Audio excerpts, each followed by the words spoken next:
Hello guys, it's IMEZRU from ExpressoPoker.com and welcome back to my YouTube channel. Today we're gonna be looking into again stack size filtering, but now doing it like for general population report. So stick around and you'll find all about it. Now first off, we're gonna kick off with the situation, understanding that we have done a general population report for pre-flop stats. If you don't know how to do this, I have a video for that. It's on my PT4 Essentials playlist, but I will link a description. I will leave a link at the description. So we'll find that out there. I just did the stack size filtering video. So for quick filters, and if you don't know what I'm going to be doing, then go and check that out too. And I will leave a link on the description. How hard is that? Anyways, so these are five. These are actually all games. So let's do something. Let's take the €5 games and start going through this. So the general population report, as you will see on the video, is just something to average out all the players that you've played against, and you will see at the bottom you will see the statistics. So what you do the general population report, and from here, from the filters, you will simple filter player not hero. You will see how to do this on the other video. Go check it out if you don't know what to do. We don't want to spend time there now. Also, for quick filters, we did this quick filters for stack sizes last time.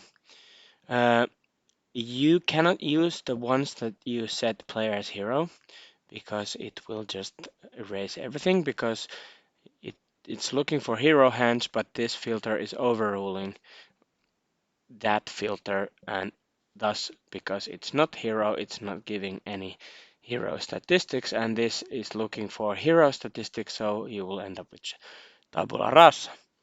So instead, what you do is you do, like I've done, general population statistics for similar stack sizes. I kind of altered it because, again, we're looking at the very general statistics and averaging out those statistics from regs to players you have seen for one hand. So that's why you need the big data to get at least a somewhat rough estimation on the general population tendencies, and then you can use those to play the unknowns. So what you do is you do the same kind of quick filter for stack sizes, but you don't push the player is hero button. If you don't know what I'm meaning, go and check out that other video. So anyways, now we end up with this situation where we can just look how things evolve. For instance, like VPIP, PFR, limp fold, 3-bet, and let's say fold to 3-bet.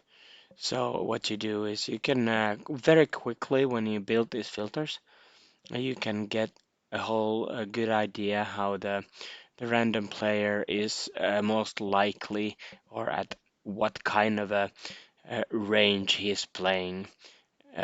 For instance, like they are 3-betting this stack size, they're 3-betting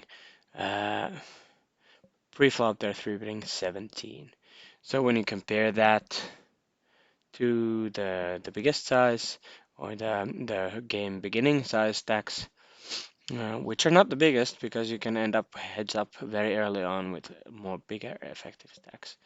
So if you compare it to here, they're playing more value here, and so it's kind of logical, play more value, but also what you have to understand that they play a lot of value, but and they call quite a lot, not too much, but still quite a lot.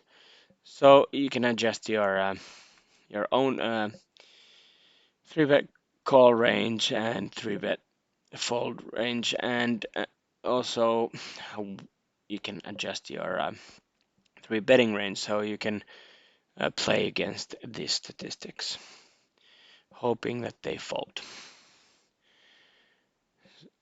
So, anyways, uh, this is the general idea. So you're looking at players that you have hands, hundreds of hands to one hand at the given situation.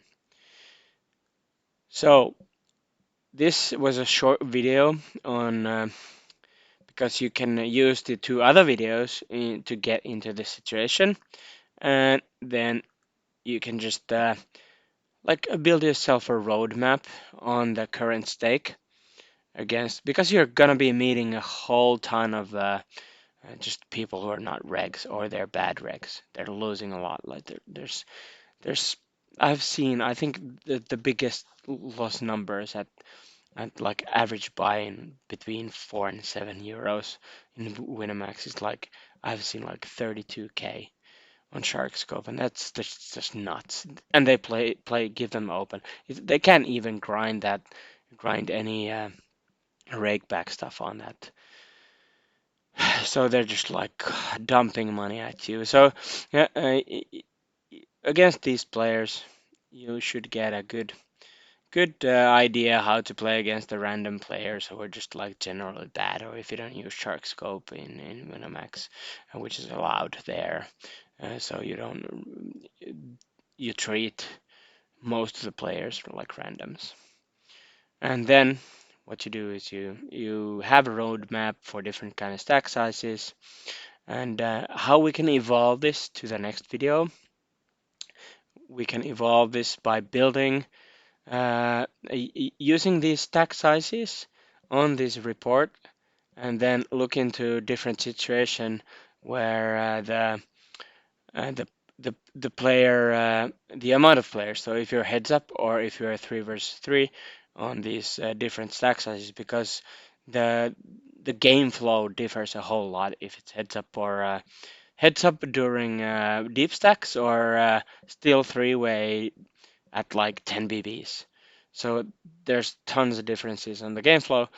And one more note before we finish the video is that unless you have huge amounts of hands, I suggest that you start all the analysis with the pre-flop statistics general population report, because you will find tons of leaks and tons of ways to adjust your game even before the post-flop statistics. And for post flop, I would start building it up with you could actually do just like a flop, a turn, a river, because there's tons of stats you could look into. But the reality is that you don't get a whole lot of river hands with these guys. Like you see the river most likely when you're all in already. So that's why you need a whole lot more statistics from general population. I would say when we are up to like 500k hands on all hands, you are starting to get a decent amount of post-flop statistics from the regs, and most of the mistakes are already done on pre-flop anyway. So like 135,000 hands is not enough. It's a good start, but for post-flop stats, it's you're not gonna have lots of uh, call, turn, check raise statistics or some weird stats like that, because you very rarely end up in a situation where stats like that, like for cash games or very deep stack MTTs, would have. And for MTT players, you can and SNG players, you can build this stuff and you can filter your data the same way. Um, but I'm generally talking about spin and goes and espresso jackpot poker, because that's what my stats are for. So I really can't with these stats. My old database has MTTs, but this doesn't have any. So